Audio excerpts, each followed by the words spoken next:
If Moore's law were a human, he'd probably look no different from a zombie.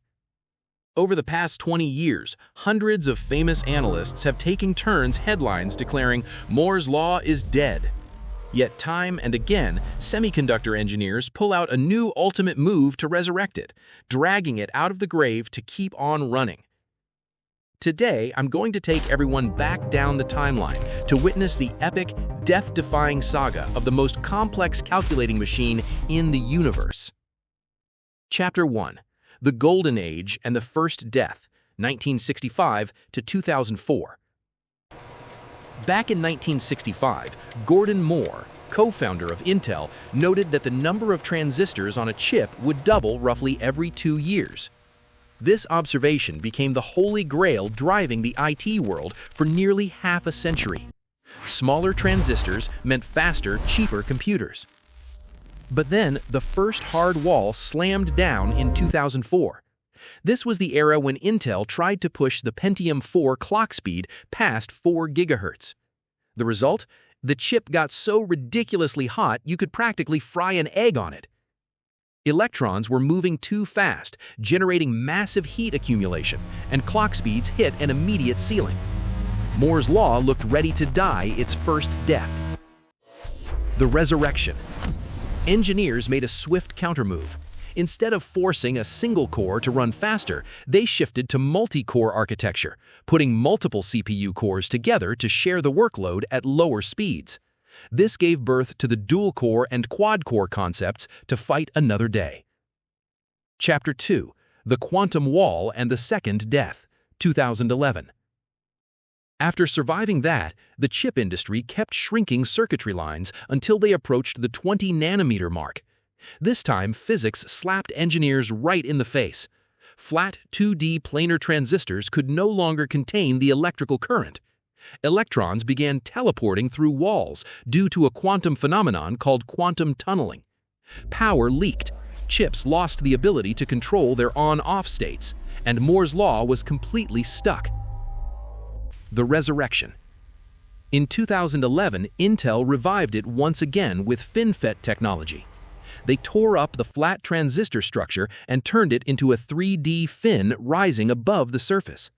This dramatically increased the surface area, allowing the gate to wrap around and grasp the current tightly, pulling Moore's law forward all the way to today's 3-nanometer scale. Chapter 3. The Dawn of 2026 and 3D Skyscraper Chips. Cut to the present day. In an era where AI possesses an insatiable appetite for computing power, 2D planar transistors have shrunk to nearly the size of a single atom, completely hitting the physical limits of silicon.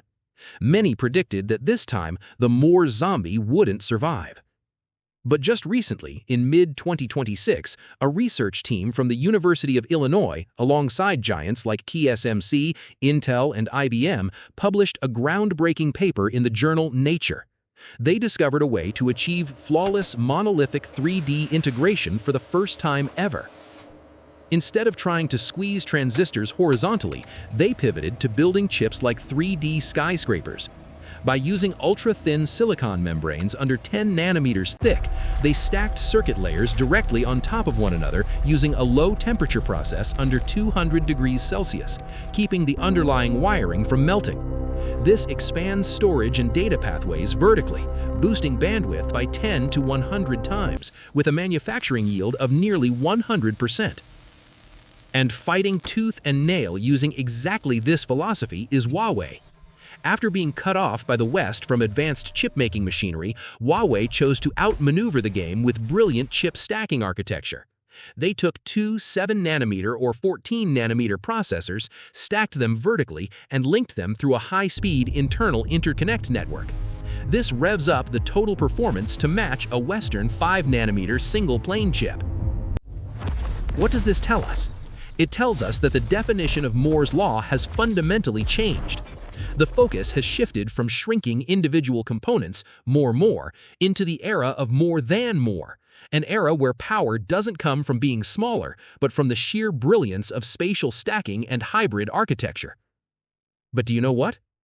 While waiting for this 3D skyscraper silicon technology to mature for mass production, engineers worldwide aren't just sitting around. They are building a new breed of high-speed elevators to take over where electricity reaches its limit. The first elevator is the photonic computer, or optical computing. We are already seeing startups like Quant launch next-gen NPUs that utilize light particles, or photons, passing through specialized materials like thin-film lithium niobate. This performs parallel mathematical calculations instead of using direct electricity. Not only is it immensely faster, it slashes heat accumulation to zero, instantly bypassing the silicon bottleneck. The second elevator pushing things even further is the quantum computer. It completely breaks away from traditional 0 and 1 binary data systems, using qubits to decode and simulate complex molecular chemical structures or high-level encryption algorithms in the blink of an eye. The arrival of light and quantum aren't here to kill silicon. They will work together as a hybrid system. Imagine a future computer where 3D skyscraper silicon CPUs or GPUs act as the foundation controlling the system, while throwing heavy calculation workloads up the high-speed light elevators of photonic and quantum processors at the very top floor. This is the exact hardware architecture that is becoming a reality. As long as humanity keeps thinking, Moore's Law will remain a zombie that keeps rising from the grave to drive our future forward. So, what do you think? Is there any physical wall left in the future that could kill this zombie for good? Let us know in the comments for Sci Am for You.